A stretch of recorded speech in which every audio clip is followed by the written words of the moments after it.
ये शादी होकर रहेगी बस।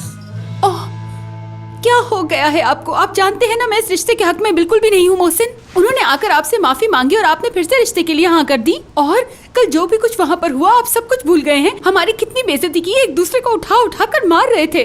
मुझे इस शादी की तैयारी के लिए कम से कम 3 महीने चाहिए होंगे। ये शादी तभी होगी जब मैं कहूँगा, और इसमें देर नहीं होगी। आपको तो पता ही नहीं। सबसे पहले शादी की जगह का इंतखाब करना होगा हमें। जगह आलीशान होनी चाहिए।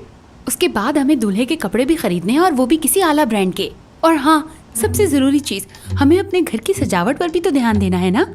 उसके बाद खाने की बारी आती है। आजकल लोग खाने को देखकर ही हिसाब लगा लेते हैं कि इनकी हैसियत क्या है। कुछ दिनों तक रमजान शुरू हो जाएगा, उसके बाद ईद, उसके बाद कुछ सोचेंगे। लेकिन उसके बाद तो गर्मियाँ आ जाएंगी। गर्मियों में कौन शादी करता है?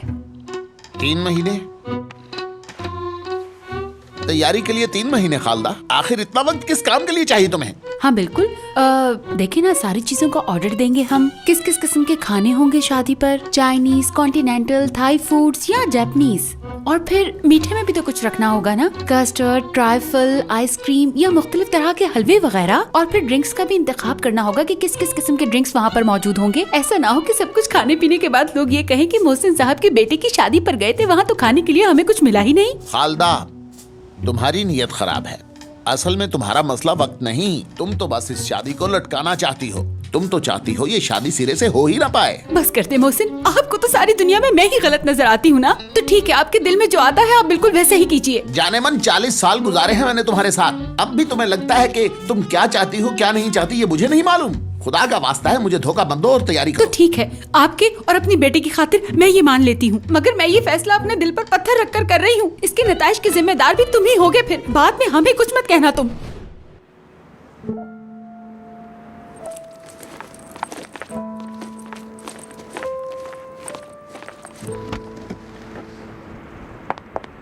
क्या हम 1 मिनट बात कर सकते हैं?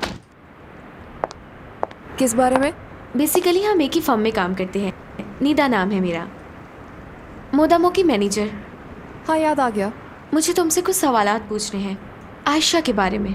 सुना है तुम दोनों बेस्ट फ्रेंड्स हो? जी बिल्कुल, आयशा और मैं बहुत अच्छे दोस्त हैं। लेकिन अगर आप आयशा के बारे में जानना चाहती हैं तो उसी से पूछना मुनासिब है। आयशा की बात नहीं है, उसके रिलेशनशिप के बारे में पूछना चाह रही हूँ। करीम और उसके ताल्लुक के बारे में तुम क्या जानती हो, या बिलाल के बारे में?